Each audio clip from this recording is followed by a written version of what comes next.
Maka malaikat maut turun ke sini. Makanya ketika sakaratul maut sudah datang, maka yang baca Quran hentikan. Kenapa? Oh, memang gitu ya.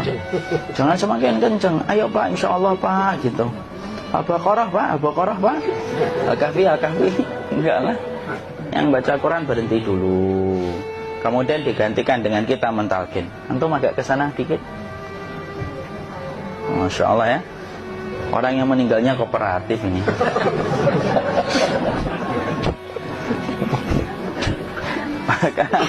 maka agak ke sini ya.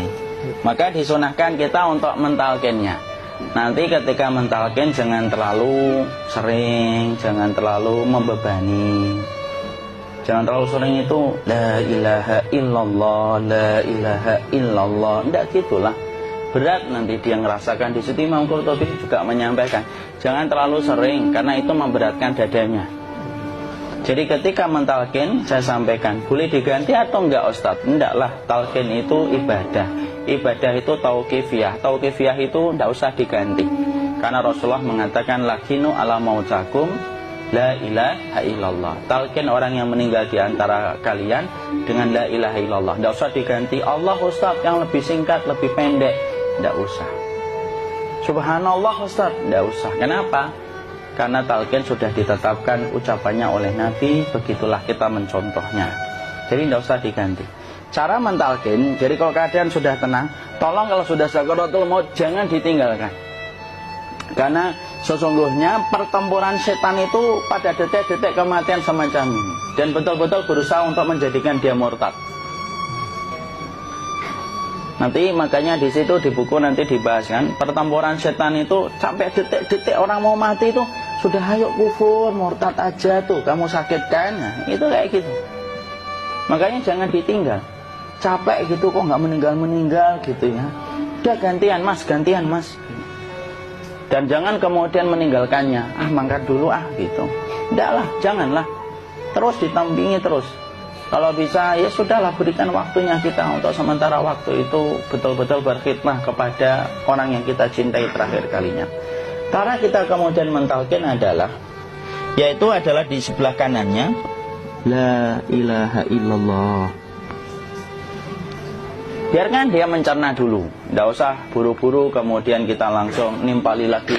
Dia mencerna dulu sembari kita doakan, peluk, ya Allah dimudahkan gitu. Kalau ada orang yang bisa ngucapin la ilaha illallah, itu siapa yang memberikan itu Ustaz? Yang memberikan kekuatan Allah Pak. Karena ngomong aduh aja sudah tidak mampu. Makanya Allah berfirman dalam surat Ibrahim, yusabbitullahu alladhina amanu bil qawli tsabit fil hayatid dunya wa fil akhirah. Allah teguhkan perkataan orang yang beriman dalam kehidupan dunia dan akhirat. Dunia itu ya ketika menjelang kematiannya. Makanya dia bisa ngomong la ilaha illallah. Sebenarnya ngomong aduh aja udah gak mampu. Kalau bisa ngomong, dia pasti ngomong aduhnya dulu. Tapi Allah yang menggerakkan. Ngomong la ilaha illallah. Makanya mangkana akhiru kalamihi la ilaha illallah dakhalal jannah. Barang siapa akhir kalamnya itu adalah la ilaha illallah, pasti masuk surga. Makanya kita lagi la ilaha illallah. Dah, cerna dulu. Tidak usah minta diburu-buru ya. Tidak usah gini. Ayo la ilaha illallah. Ayo.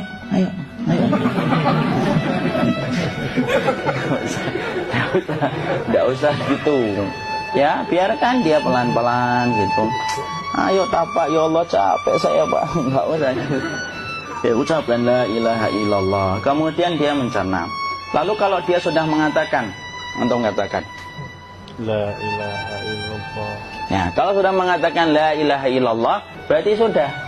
Tidak usah ditalkin lagi, tidak usah.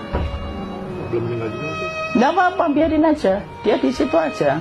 Kecuali dia ngomong lagi dan gak usah diajak ngomong alhamdulillah ya Pak, ya Allah gitu. Terus dia jawab alhamdulillah. Itu berarti ucapan terakhirnya alhamdulillah. Atau ketika habis ditalkin la ilaha illallah, dia ngelihat air. Nah, itu berarti ucapan terakhirnya air. Talkin lagi. Gak usah marah. Aduh Pak minta air. Kuncinya mau minta air nanti aja dikubur gitu loh. Jangan gitu. Biarin aja. Jangan kemudian setelah la ilaha illallah La ilaha illallah. Terus, ayo tutup, awas ya ngomong lagi ya.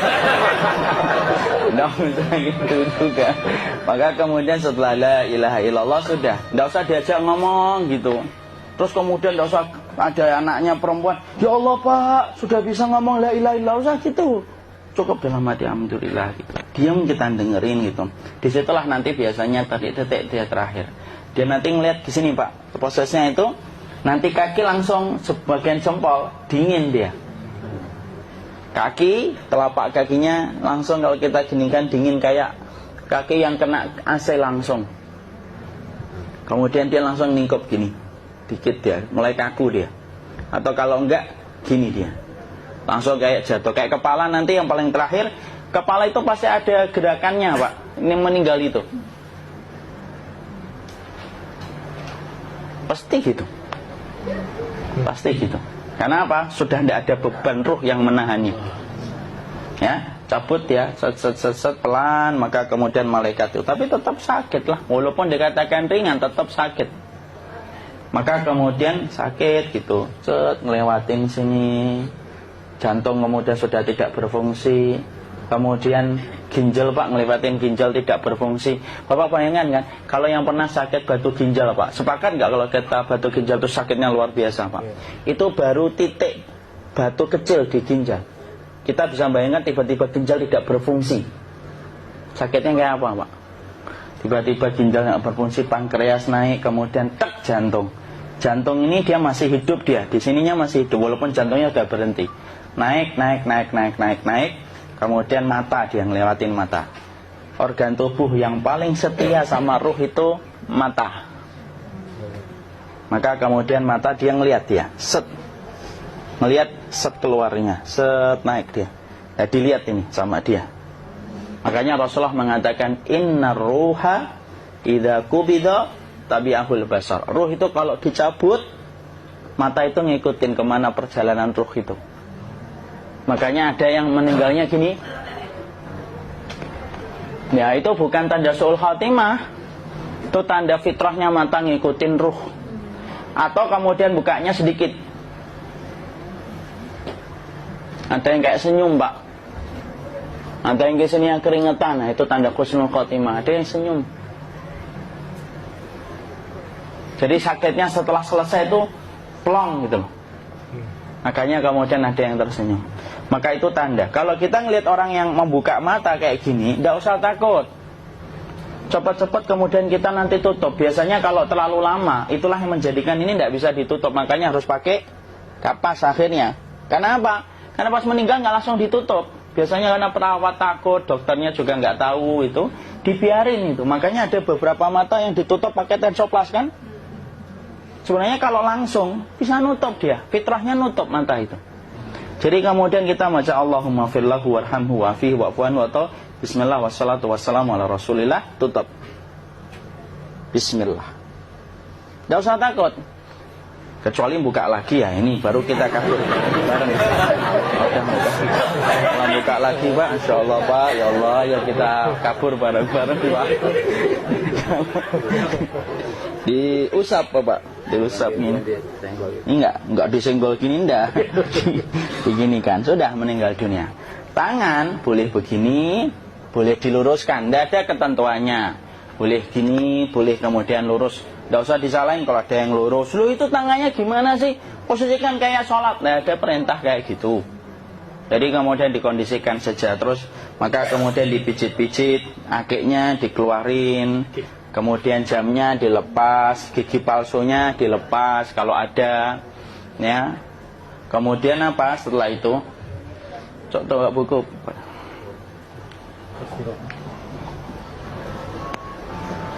Kemudian kalau bisa awal-awal kemudian taruh buku atau sesuatu yang agak berat di perutnya ketika baru meninggal dunia. Kenapa kemudian ditaruh kayak gini? Bukan apa-apa, supaya membantu sisa-sisa pencernaan dia untuk keluar. Nanti Pak, biasanya kalau kita taruh agak yang berat gini atau kemudian kita gini-gini kan, ini udah makan belum Maki? Udah makan belum makan kok udah gede ya. Maka pencet-pencet kayak gini biasanya nanti ketika dimandikan, nah pas dimandikan